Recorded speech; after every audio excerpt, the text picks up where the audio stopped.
नमस्कार दोस्तों, आपका आपके अपने चैनल ट्रांसफॉर्मेटिव माइंडसेट में हार्दिक स्वागत है। आज हम चर्चा करेंगे एक नए टॉपिक पर और टॉपिक है मेंटल हेल्थ। मेंटल हेल्थ और फिजिकल हेल्थ दोनों आपस में इंटर रिलेटेड होती है। मेंटल हेल्थ हम क्या सोचते हैं, क्या फील करते हैं, क्या बिहेव करते हैं, ये सब कुछ हमारे मेंटल हेल्थ में आता है। मानसिक स्वास्थ्य क्यों महत्वपूर्ण है? जनरली अपनी स्ट्रेसफुल लाइफ से बचने के लिए, अपनी फिजिकल हेल्थ इंप्रूवमेंट के लिए, अपने गुड रिलेशनशिप्स के लिए, अपने मीनिंगफुल कंट्रीब्यूशन अपनी कम्युनिटी के लिए, साथ ही अपने वर्क प्रोडक्टिविटी इंक्रीज करने के लिए और अपनी रियलाइज करने के लिए, अपनी फुल पोटेंशियल के लिए और उसे अनलॉक करने के लिए। जनरली अगर हम किसी के बारे में कितना नकारात्मक सोच रहे हैं, किसी के बारे में हम किस तरीके से बिहेव कर रहे हैं, हमारा क्या मैनर्स है, हम मान लीजिए घर में कोई एंटर्ड हुआ, उसके देखते ही अपनी क्या एक्टिविटी होती है, क्या रिएक्शंस होता है, ये अपने मेंटल हेल्थ के एक इम्पोर्टेंट टास्क होते हैं। जनरली मेंटल हेल्थ पे लोग बाग आज भी चर्चा करने से डरते हैं। क्यों डरते हैं? जनरली हो सकता है अपनी फैमिली की वजह से, अपनी सोसाइटी की वजह से, कम्युनिटी की वजह से, कि लोग बाग क्या सोचेंगे। आज भी लोगों में एक बहुत बड़ा स्टिग्मा है मेंटल हेल्थ के लिए। सोचते हैं कि मेंटल हेल्थ, लोग बाग क्या सोचेंगे, क्या उनके माइंड में थॉट्स आएंगे, क्या थिंकिंग आएगी, क्या नेगेटिविटी आएगी हमारे लिए। ऐसा नहीं है। जिस तरीके से हम शारीरिक रूप से बीमार होते हैं, फीवर हो जाता है, सिर में दर्द हो जाता है, डायबिटीज होती है, हार्ट की कोई प्रॉब्लम हो गई, उस पर अपन खुल के चर्चा करते हैं, मगर आज भी मानसिक स्वास्थ्य पे खुल के चर्चा नहीं करते हैं। हाँ, डेफिनेटली आपको चर्चा करनी चाहिए। अगर आप अपनी आइडेंटिटी छुपाते हो, दैट्स वेल, मगर आप एक कमरे में बंद होके रह जाएं, वो आपकी लाइफ के लिए एक थ्रेटनिंग पॉइंट हो सकता है और एक बहुत ज़्यादा डेंजरस सिचुएशन हो सकती है। जब तक आप इस पे खुल के चर्चा नहीं करेंगे, आप फिजिकली भी इलनेस होते जाएंगे, बीमारी के ग्रसित होते जाएंगे, क्योंकि मेंटल हेल्थ और physical health is both are interrelated. दोनों आपस में बहुत ज़्यादा सामंजस्य है। जब तक आदमी मानसिक रूप से स्वस्थ नहीं है तो फिजिकली भी नहीं हो पाएगा।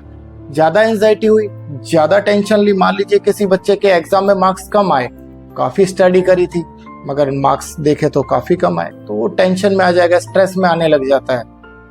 क्या होता है कि पेरेंट्स क्या कहेंगे, मेरे फ्रेंड्स क्या कहेंगे, मेरी कम्युनिटी सोसाइटी के मेंबर्स क्या कहेंगे, और कई बार उसकी एंजाइटी का लेवल इतना ज़्यादा इंक्रीज हो जाता है कि सुसाइड अटेम्प्ट्स कर लेते हैं और पेरेंट्स इन सब चीज़ों को इग्नोर कर देते हैं। सेम थिंग, कई बार डिप्रेशन भी इसी तरीके से आ जाता है। कई बार सोचते सोचते किसी चीज को बहुत ज्यादा डीप सोचने लग जाते हैं और सोचते सोचते हमारा अपन रियलिटी से बिल्कुल डिटैच हो जाते हैं। और रियलिटी से डिटैच होना भी एक तरीके से मेंटल हेल्थ का एक टाइप्स है, जो कि हम अगले टॉपिक्स में, मतलब अगले जो टॉपिक्स पे डिस्कस करेंगे, मतलब नेक्स्ट चैनल जो अपना नेक्स्ट सीरीज आएगी उसमें डिस्कस करेंगे इसके ऊपर कि मानसिक स्वास्थ्य में कौन कौन सी बीमारियां आती है। अभी हम डिस्कस कर रहे हैं कि हेल्दी माइंडसेट क्या होता है, उसके ऊपर अपन चर्चा कर रहे हैं। तो जनरली क्या होता है कि फिजिकली, मेंटली, सोशली स्टेबल होना मानसिक स्वास्थ्य के लिए बहुत जरूरी है। अगर आपका स्टेबिलिटी है, आपके अंदर क्रिएटिविटी है, कॉन्फिडेंस है, ये सब आपके पॉजिटिव माइंडसेट्स में आते हैं। सेल्फ एस्टीम है, आप किस तरीके से सोसाइटी में अपना डिवोशन देना चाहते हैं, आप रेगुलर ड्यूटी जा रहे हैं, रेगुलर स्कूलिंग कर रहे हैं, बच्चा स्कूलिंग करेगा या कोई उसके जो पेरेंट्स है वो प्रॉपर ड्यूटी जा रहे हैं, उन्हें किसी बात की ज़्यादा टेंशन नहीं है, तो ये सारे के सारे सब मेंटल हेल्थ स्टेटस के अंदर आ जाते हैं। मेंटल हेल्थ को प्रभावित करने वाले प्रमुख कारक हैं genetics, environmental factor, biological factors और लाइफ एक्सपीरियंसेस। साथ ही हम अच्छी मेंटल हेल्थ को माप सकते हैं हैप्पीनेस के द्वारा, साथ ही कॉन्फिडेंस, होपफुलनेस, और जनरली आप अपनी लाइफ से कितने सेटिस्फाई हैं।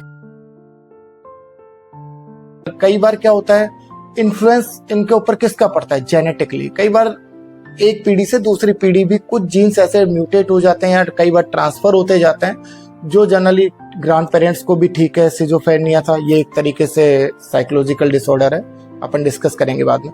सिजोफ्रेनिया था, किसी को पैरानॉइड्स था, किसी को ओसीडी था, ठीक है, किसी को बहुत ज्यादा एंजाइटी लेवल, बहुत ज्यादा स्वेटिंग हो जाना, इस तरह के रिएक्शंस थे, तो वो एक पीढ़ी से दूसरी पीढ़ी ट्रांसफर होते जाते हैं। सेकंड होता है एनवायरनमेंट। एनवायरनमेंट का भी बहुत इंपॉर्टेंट रोल आ जाता है। आप कैसे एनवायरनमेंट में रह रहे हैं। ब्लेसी एनवायरनमेंट है आपका, मान लीजिए बहुत ही गंदा एनवायरनमेंट है, सराउंडिंग ठीक नहीं है, ओवर क्राउडिंग है, क्या होगा, आप अपने आप को मेंटली स्टेबल नहीं कर पाएंगे। आप ऐसी जगह रह रहे हैं जहाँ पे रोज ही ठीक है, पास में गंदा नाला है, आपका माइंडसेट ही टोटल चेंज हो जाएगा। आपको ये ऐसा फील होने लगेगा कि यार बदबू आ रही है, मैं कैसे इससे अवॉइड करूं। आपका कंसंट्रेशन पूरा फोकस अपने काम पे नहीं होके, अपनी फैमिली पे नहीं होके, हमेशा उस गंदे नाले पे रहेगा। ठीक है, ठीक उसी तरीके से आप किस तरीके से आपके इमोशंस होते हैं, आप हमेशा फियर में रहें, आप हमेशा एंजाइटी में रहें, आप हमेशा कंफ्यूज रहें, ये सब आपके क्या है, वो मेंटल इमोशंस हैं जो आपको नेगेटिविटी की तरफ ले जाते हैं। और पॉजिटिविटी के लिए क्या है, आप में हमेशा कॉन्फिडेंस रहेगा। आप कुछ टारगेट अचीव करने के बारे में सोचेंगे। आप सोचेंगे ठीक है, मैं मेरे कोलीग्स हैं, मेरे जो ऑफिस में काम कर रहे हैं, उनके साथ आपका किस तरीके का एटिकेट्स आ रहा है, किस तरीके से आप कोई टास्क दिया जा रहा है, आप उस चैलेंज को पॉजिटिवली ले रहे हैं या नेगेटिवली ले रहे हैं, ये डिपेंड करता है आपके ऊपर। आपकी मेंटल हेल्थ कैसी है, ये सबसे इंपॉर्टेंट है। ठीक है, अगर कोई पर्सन बेड पे काफी दिनों से ओवर रिडन है, इंजरी हो गई, बैक इंजरी हो गई या फ्रैक्चर हो गया, तो क्या होगा, बिस्तर पे लेटे लेटे वो अपने आप को बिल्कुल नेगेटिव वे में आ जाएगा। यार मैं किसी काम का नहीं हूँ, मेरी वजह से मेरे फैमिली मेंबर्स डिस्टर्ब हो रहे हैं, मैं हमेशा बेड पे बैठा रहता हूँ, मैं क्या करूँ।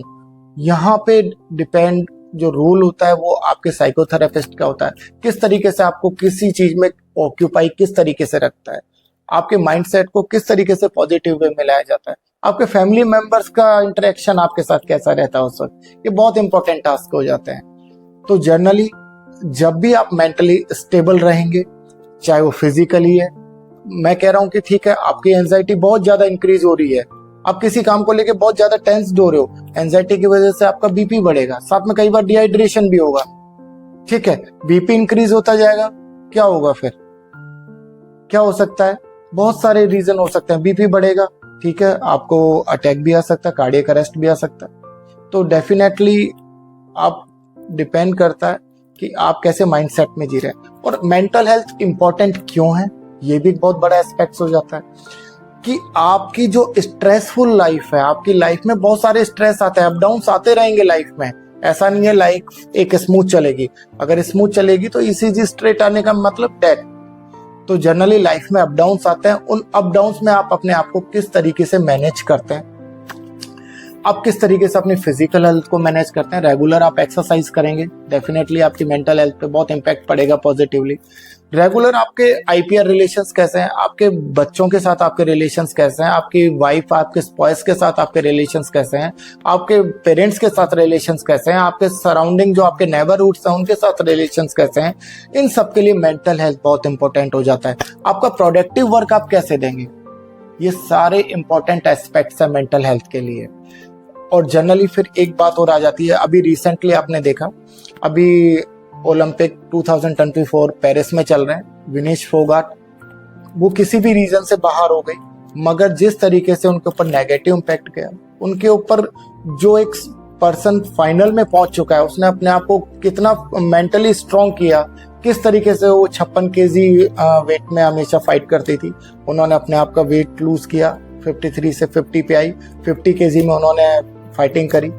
ठीक है, मगर जिस तरीके से वो फाइनल में बाहर हुई वो एक बहुत ही डिसअपॉइंटिंग था। उस वक्त मेंटल हेल्थ बहुत इंपॉर्टेंट एस्पेक्ट्स है। अगर उनका मेंटल हेल्थ, उनके जो साइकोथेरेपिस्ट है, उनके काउंसलर हैं, किस तरीके से उनको मैनेज करते हैं। पॉलिटिकल तो बहुत सारी चीजें नेगेटिविटी फैलाई जाती है, मैं सोचता हूँ इन चीजों से हर पर्सन को दूर रहना चाहिए। लोग बाग आपके बारे में किस तरह से क्रिटिसाइज कर रहे हैं, पॉजिटिव कर रहे हैं, नेगेटिव कर रहे हैं, उनको अपने ऊपर कभी भी इम्पैक्ट ना आने दें। वो आपके कलीग्स भी हो सकते हैं, आपके सराउंडमेंट्स भी हो सकते हैं, इसलिए मैंने कहा कि आपका एनवायरनमेंट बहुत इंपॉर्टेंट होता है आपकी मेंटल हेल्थ के लिए। तो जनरली एक आता है टास्क, आपका स्लीपिंग पैटर्न कैसा है। अगर आपकी गुड स्लीप है, आप अच्छे से सो रहे हो, तो डेफिनेटली आप अच्छे से उठोगे तो आपका जो माइंडसेट है वो पॉजिटिव रहेगा। वो माइंडसेट जब पॉजिटिव रहेगा तो डेफिनेटली आप फिजिकल भी अच्छे से वर्क कर पाएंगे। तो आपका स्लीपिंग जो पैटर्न है वो एक वेल स्लीपिंग पैटर्न होना चाहिए। आपकी ईटिंग पैटर्न क्या है, हेल्दी ईटिंग। आप जंक फूड रेगुलरली ले रहे हैं, क्या होगा, आपकी जो बॉडी के जो ब्लड सेल्स हैं, क्या उनके अंदर कार्बोहाइड्रेट्स की मात्रा ज्यादा बढ़ेगी। जंक फूड से क्या होगा, आपको प्रोटीन कम मिल पाएगा, जो मिनरल्स है, जो आपके विटामिन हैं, उनकी कमी होती जाएगी।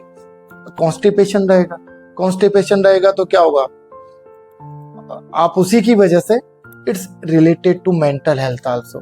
जब आपका पूरे दिन अपने काम पे, आप ऑफिस में गए या स्कूल में गए या जहां पे भी आपके जॉब प्रोफाइल है वहां पे जाते हो, तो आपका ध्यान सिर्फ आपका कॉन्स्टिपेशन पे रहेगा, ना कि वर्क पे। आपकी प्रोडक्टिविटी डाउन हो जाएगी।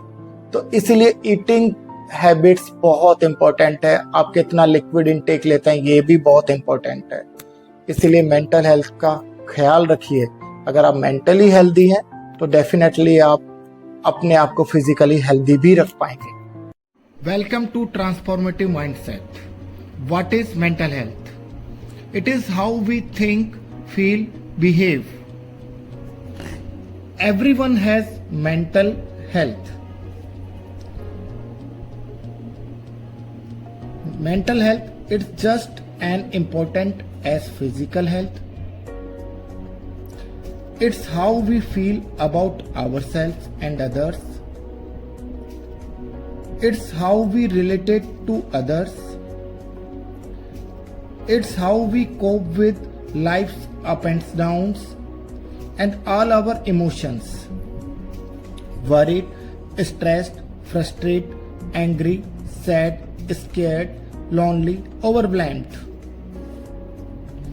happy, excited, grateful, loved, proud, positive mental health. Mental health is how we think, feel, behave, how we feel about ourselves and others, how we relate to others, how we cope in ups and downs, and all of our emotions. Our mental health is our important.